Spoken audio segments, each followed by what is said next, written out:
بسم اللہ الرحمن الرحیم۔ السلام علیکم ورحمۃ اللہ وبرکاتہ۔ آج کی آیت سورۃ البقرہ، آیت نمبر 198۔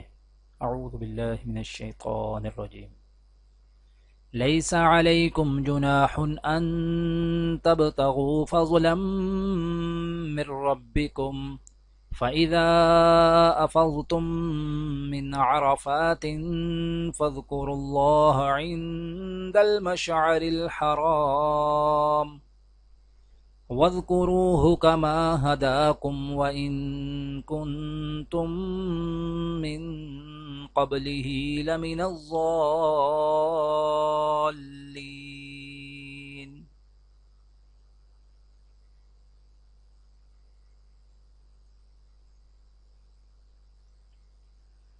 تم پر اس بات میں کوئی گناہ نہیں ہے کہ تم حج کے دوران تجارت یا مزدوری کے ذریعے اپنے پروردگار کا فضل تلاش کرو۔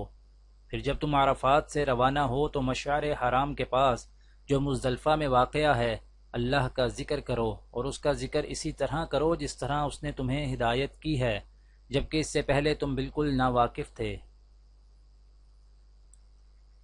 آج کی دعا: رب ارحمہما کما ربیانی صغیرا۔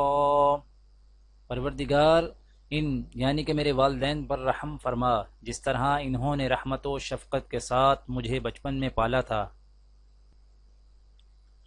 آج کی حدیث: حضرت ابو ہریرہ رضی اللہ تعالی عنہ سے روایت ہے کہ آپ صلی اللہ علیہ وآلہ وسلم نے فرمایا، جنت میں کچھ ایسی قومیں داخل ہوں گی کہ جن کے دل نرم مزاجی اور توکل علی اللہ میں پرندوں کی طرح ہوں گے۔ دعا ہے کہ اللہ تعالی دنیا اور آخرت کی تمام بھلائیاں عطا کرے، عمل کی توفیق دے۔ سبحان ربک رب العزت عما یصفون وسلام علی المرسلین والحمد للہ رب العالمین، آمین۔